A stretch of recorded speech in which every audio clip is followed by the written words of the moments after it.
بسم اللہ الرحمن الرحیم۔ السلام علیکم۔ یہ رمضان کی ایک پرسکون رات تھی۔ میں تراویح پڑھنے مسجد گیا تھا۔ گرمی کے باوجود مسجد نمازیوں سے بھری ہوئی تھی۔ امام صاحب کے دل کو چھو لینے والی تلاوت میں ایک عجیب سکون تھا۔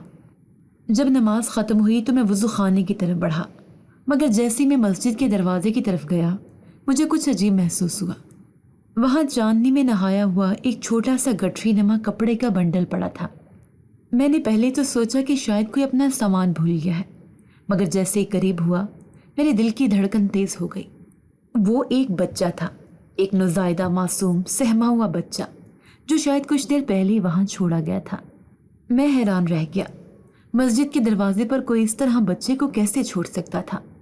میں نے جلدی سے ارد گرد دیکھا، شاید کوئی نظر آ جائے جو اسے یہاں رکھ کر گیا ہو، مگر رات کے اس پہر گلیاں سنسان تھیں۔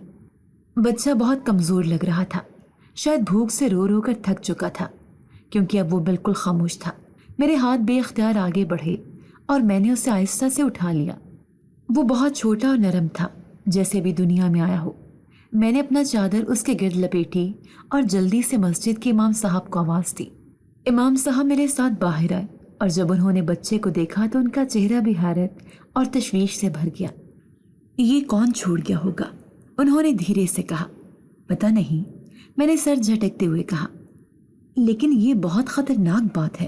کسی ماں نے اپنے دل پر پتھر رکھ کر اسے چھوڑا ہوگا، یا شاید کوئی اور خوفناک وجہ ہو سکتی ہے۔ ہم نے فیصلہ کیا کہ بچے کو فوراً ایڈی سینٹر لے جانا چاہیے۔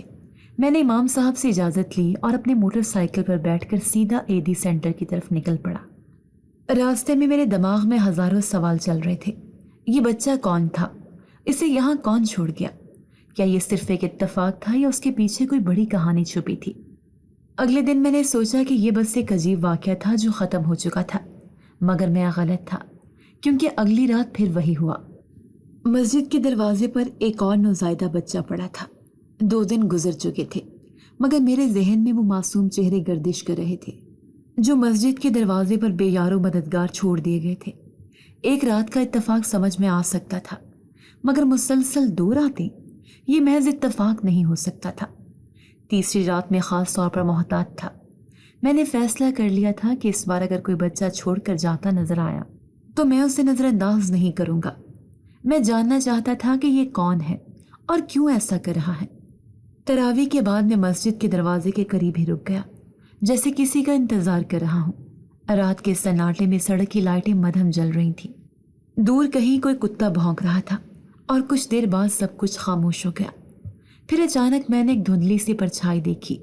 ایک عورت جو مکمل طور پر چادر میں لپٹی ہوئی تھی، دبے قدموں مسجد کے دروازے کی طرف بڑھ رہی تھی۔ اس کے ہاتھوں میں کچھ تھا، شاید ایک اور نوزائیدہ بچہ۔ میرا دل زور زور سے دھڑکنے لگا۔ عورت نے ادھر ادھر نظر دوڑائی، جیسے تسلی کر رہی ہو کہ کوئی دیکھ تو نہیں رہا۔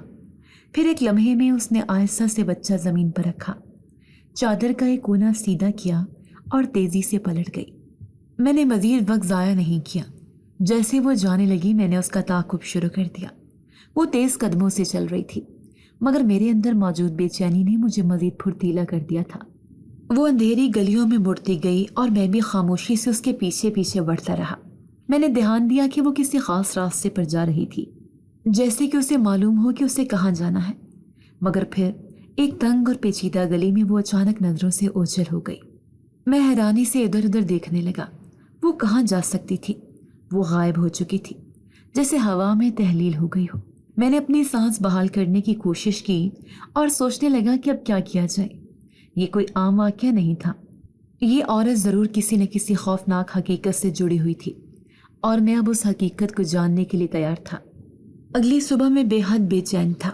رات کے واقعے نے میرے ذہن میں کئی سوالات پیدا کر دیے تھے۔ وہ عورت کون تھی؟ وہ بچہ کہاں سے لا رہی تھی؟ اور سب سے بڑھ کر وہ گلیوں میں اچانک غائب کیسے ہو گئی؟ یہ سب سوچ کر میں نے فیصلہ کیا کہ مجھے کسی سے بات کرنی چاہیے۔ میں سیدھا اپنے سب سے قریبی دوست حارث کے پاس پہنچا۔ حارث میرا بچپن کا دوست تھا، بے حد عقل مند اور حقیقت پسند۔ جب میں نے اسے ساری بات بتائی تو وہ بھی سن کر حیران رہ گیا۔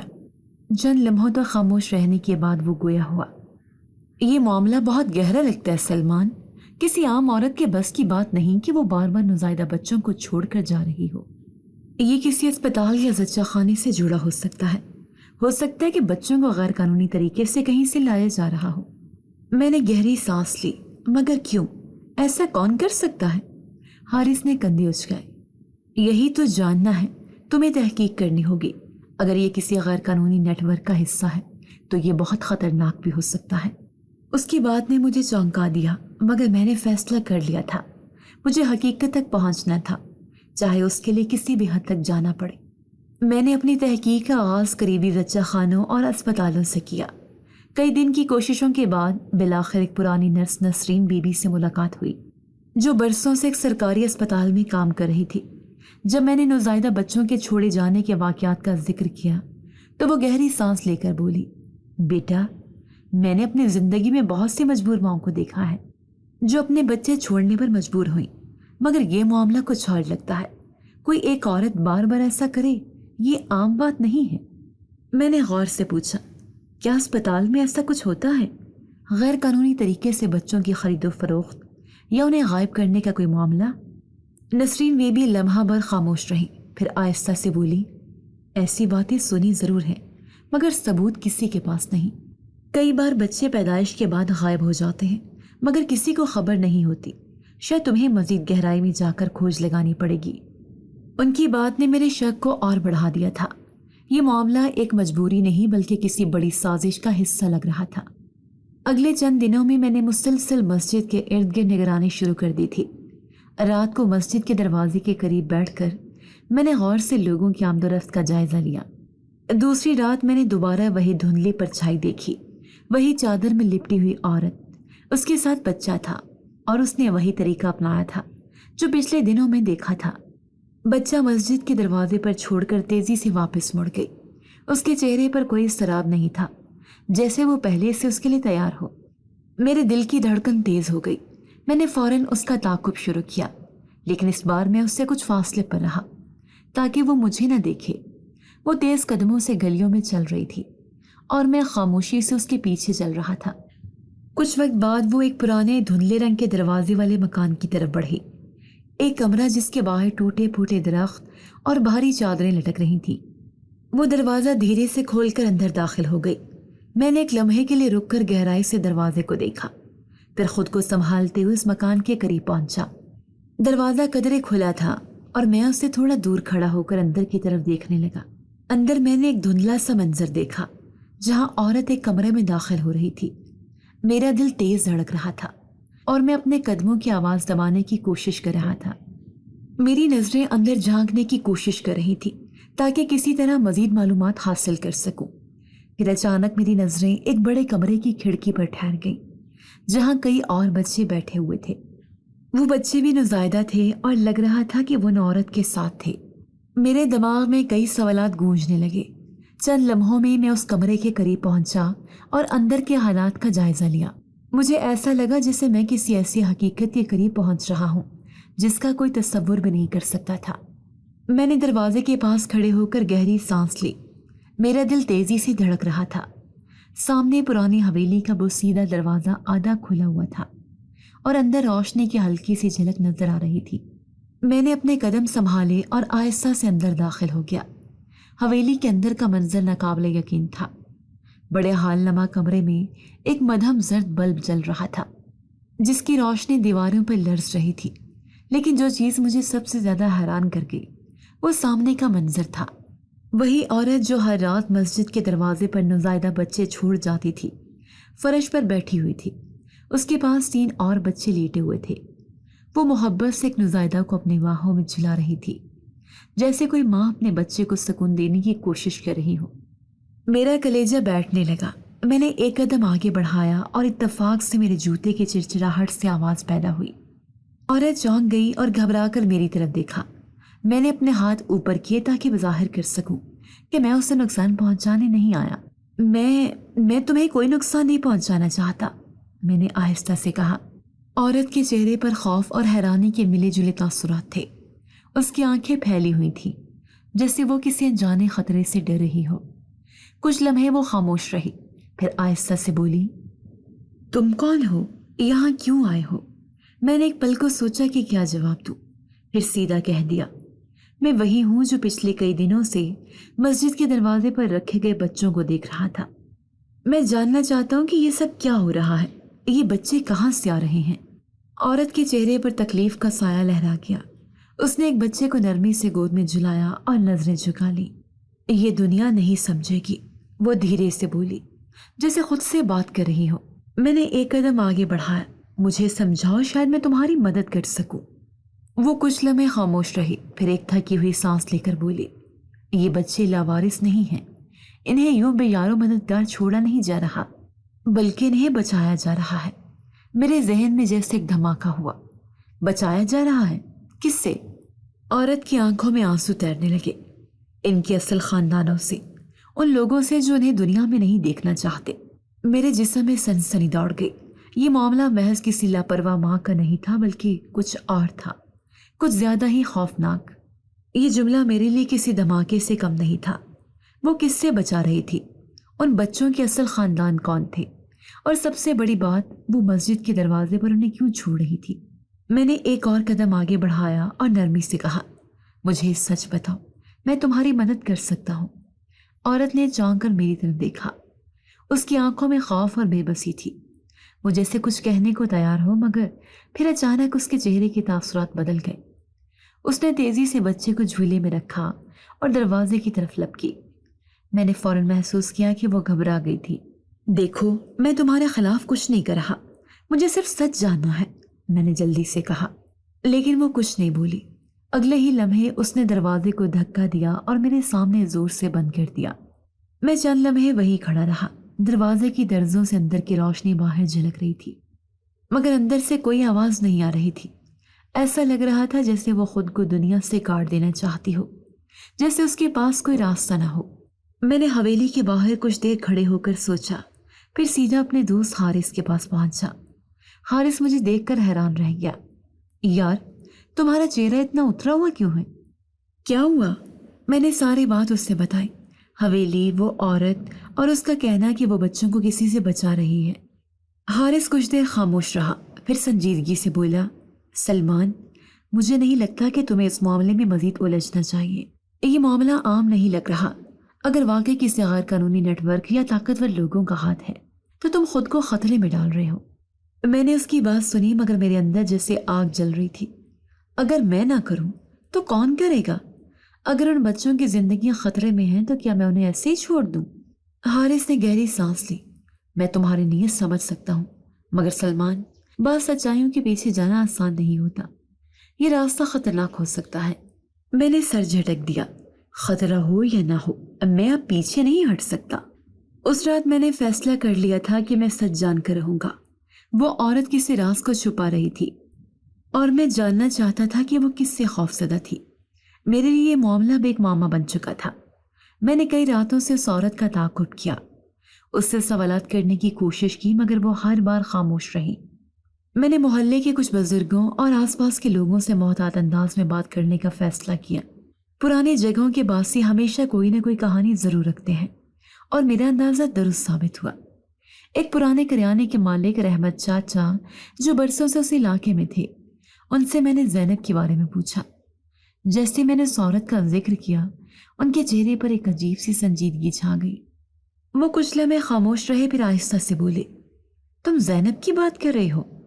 وہی زینب جو کبھی اس علاقے کی سب سے خوش نصیب عورت سمجھی جاتی تھی؟ میں نے حیرانی سے سا ہلایا۔ وہ پہلے کون تھی؟ اس کے ساتھ کیا ہوا تھا؟ رحمت چاچا نے ایک تھکی ہوئی سانس لی۔ یہ برسوں پرانی بات ہے بیٹا۔ زینب کبھی اس علاقے کی ایک امیر اور باثر گھرانے کی بہو تھی۔ اس کا شوہر شعیب بہت نیک اور شریف آدمی تھا، مگر ایک رات سب کچھ بدل گیا۔ کیسے؟ میں نے بے چینی سے پوچھا۔ ایک رات شعیب اچانک لاپتہ ہو گیا۔ کوئی نہیں جانتا تھا کہ وہ کہاں گیا، کس نے اسے اٹھایا۔ پہلے تو خاندان والوں نے بہت شور مچایا، مگر کچھ ہی دن بعد سب خاموش ہو گئے۔ زینب کا سسرال بھی عجیب طرح سے بدل گیا۔ اس کے ساتھ برا سلوک ہونے لگا۔ پھر کچھ ہی عرصے بعد اسے اچانک گھر سے نکال دیا گیا۔ کیا؟ میں چونک گیا۔ اس کا سسرال اسے کیوں نکالے گا؟ رحمت چاچا نے تلخی سے ہنکارا بھرا۔ یہی تو سوال ہے۔ لوگ کہتے ہیں کہ شعیب کے لاپتہ ہونے کے پیچھے خود اس کے اپنے گھر والوں کا ہاتھ تھا۔ ان کے پاس دولت تھی، طاقت تھی، اور شاید وہ چاہتے تھے کہ شعیب راستے سے ہٹ جائے، مگر اس وقت کوئی کچھ ثابت نہیں کر سکتا۔ زینب نے اپنے شوہر کو ڈھونڈنے کی کوشش کی، مگر سب دروازے اس پر بند ہو چکے تھے۔ میں دم بخود کھڑا تھا۔ تو زینب ایک عام عورت نہیں تھی، وہ کسی زمانے میں ایک مالدار اور بااثر خاندان کی بہو تھی، جس کا سب کچھ ایک ہی لمحے میں چھین لیا گیا تھا۔ پھر وہ کہاں گئی؟ میں نے دھیرے سے پوچھا۔ پہلے کچھ دن در بدر بھٹکتی رہی، پھر کسی نے بتایا کہ وہ ایک پرانی حویلی میں جا بسی ہے، جہاں آج بھی اکیلی رہتی ہے۔ لوگوں نے اس کے بارے میں بات کرنا چھوڑ دیا، جیسے وہ کبھی اس دنیا کا حصہ بھی نہیں تھی۔ میں خاموش کھڑا تھا۔ زینب کی ماضی کی یہ پرچھائیاں اب صاف ہو رہی تھیں، مگر ابھی بھی کئی سوال باقی تھے۔ شعیب کے ساتھ کیا ہوا تھا؟ زینب کیوں ان بچوں کو بچانے کی کوشش کر رہی تھی؟ اور اس کا سسرال آج کہاں تھا؟ میں نے فیصلہ کیا کہ زینب کے پڑوسیوں اور علاقے کے پرانے لوگوں سے بات کی جائے، وہ لوگ جو برسوں سے اسے جانتے ہوں گے، اور شاید اس کی کہانی کے وہ پہلو جانتے ہوں جو سب کی نظروں سے اوجھل تھے۔ میں نے حویلی کے قریب رہنے والے کچھ پرانے لوگوں سے زینب کے بارے میں پوچھنا شروع کیا۔ اکثر لوگ اس کے ذکر پر ہچکچانے لگے، جیسے کوئی اندیکھے خوف نے ان کے لب سے دیے ہوں۔ کچھ نے صرف کندھے اچکا دیے اور کہا کہ وہ زیادہ نہیں جانتے، جبکہ کچھ نے سیدھا بات کرنے سے انکار کر دیا۔ لیکن پھر مجھے ایک بوڑھی خاتون عابدہ خالہ ملی، جو زینب کے قریب والے مکان میں رہتی تھی۔ میں نے ان سے زینب کے بارے میں پوچھا تو وہ لمحے بھر کے لیے چپ ہو گئی، پھر دھیرے سے بولی، بیٹا تم کیوں زینب کے بارے میں جاننا چاہتے ہو؟ وہ پہلے ہی بہت کچھ سہ چکی ہے۔ میں نے ان کی آنکھوں میں جھانکا، کیونکہ میں جاننا چاہتا ہوں کہ اسے کس نے اتنی اذیت دی۔ میں جاننا چاہتا ہوں کہ اس کے شوہر شعیب کے ساتھ کیا ہوا تھا، اور وہ اب تک کیوں تنہا جی رہی ہے۔ عابدہ خالہ نے گہری سانس لی اور آہستہ آہستہ بولنا شروع کیا۔ زینب ایک معصوم اور خوش اخلاق لڑکی تھی۔ جب وہ شعیب کی زندگی میں آئی تو ان کی جوڑی علاقے میں مثالی سمجھی جاتی تھی۔ شعیب بہت اچھا انسان تھا، نرم دل، ایماندار، اور زینب کو دل و جان سے چاہتا تھا، مگر اس کی قسمت میں سکون زیادہ دیر نہیں تھا۔ پھر کیا ہوا؟ میں نے بے چینی سے پوچھا۔ عابدہ خالہ نے سر جھٹکا۔ ایک رات شعیب اچانک لاپتہ ہو گیا۔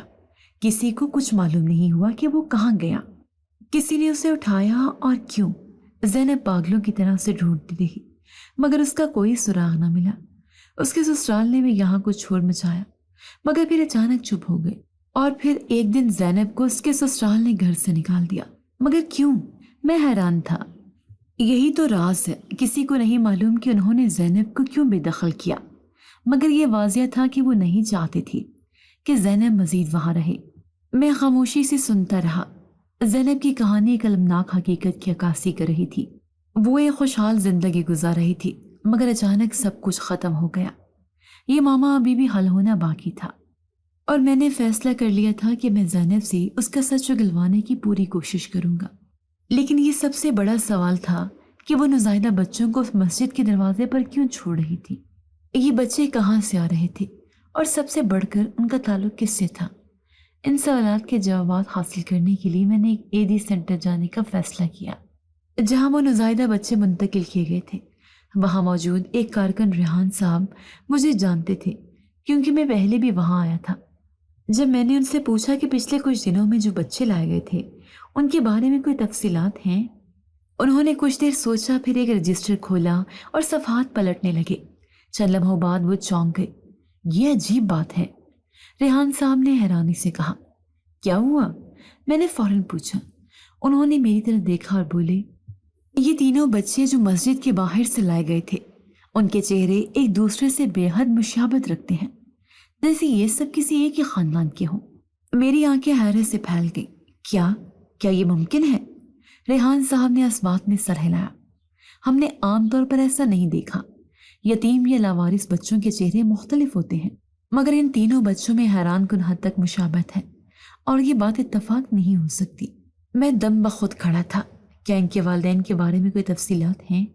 میں نے تیزی سے پوچھا۔ نہیں، بچوں کے ساتھ کوئی شناختی نشانات یا کاغذات نہیں ملے۔ جو کوئی بھی انہیں چھوڑ کر گیا تھا وہ بہت محتاط تھا کہ بچوں کی اصل شناخت ظاہر نہ ہو۔ یہ ایک نیا موڑ تھا۔